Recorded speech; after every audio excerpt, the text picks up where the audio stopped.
Welcome to this cricketing masterclass. I'm with Simon Doull, former New Zealand bowler, and we're going to be talking about the art of bowling the slower ball and the use of pace variations in one-day cricket, which, Simon, are absolutely essential.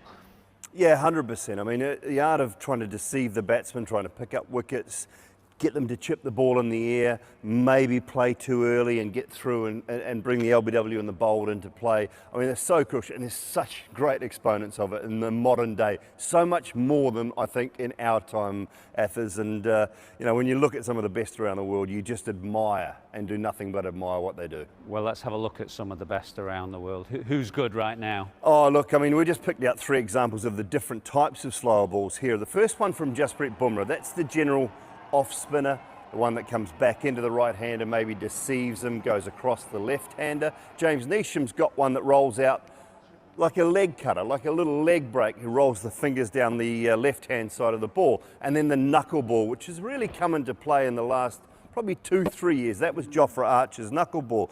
And if we just take a look at how they're bowled, I think that's the key.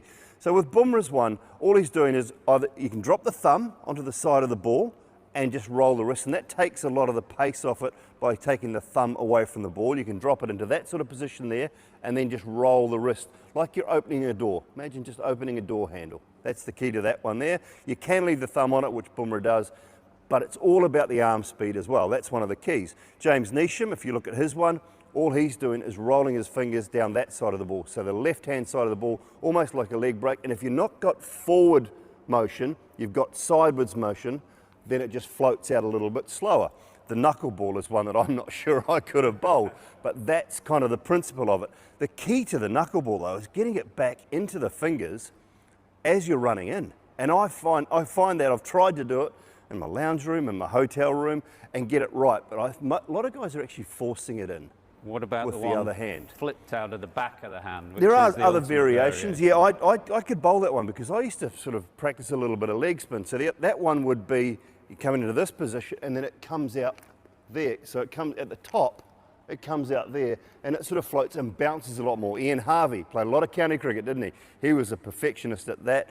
I mean, there's 1 or 2 others. The other one that I've sort of seen on the odd occasion is get right back deep in the hand and then just drop the hand down behind the ball instead of that forward momentum, you get into there and you're just dropping the hand straight down behind it, it just floats out. To be out, the short ball from Mustafizur Rahman. This is where he's so good. Not an obvious slow bouncer. This was just about 130. There again, taking the pace off. One of the best exponents of the slower ball in the modern game is Mustafizur Rahman. What makes him so good?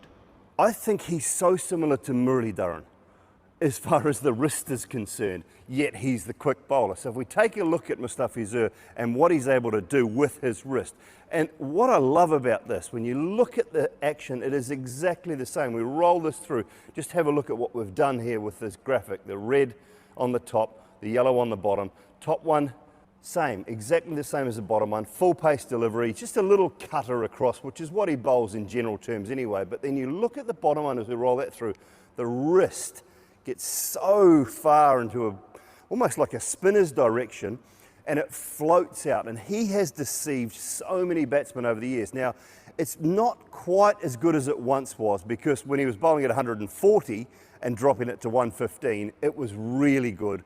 But he's actually got a little bit of that back after the shoulder operation. The key is the arm speed, minimal change of action.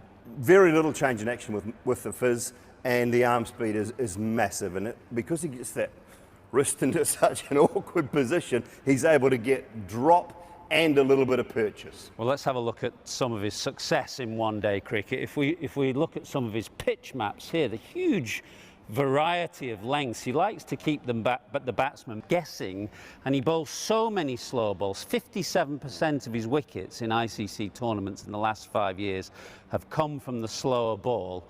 And the key is that he doesn't want the batsman set and knowing where he's going to bowl. He likes to keep them guessing. And the other thing, we talk about the short pitch or the slower ball bouncer. It's not really a slower ball bouncer. It's just a short pitch slower ball. It sits in the pitch. It's one of the hardest ones to get away.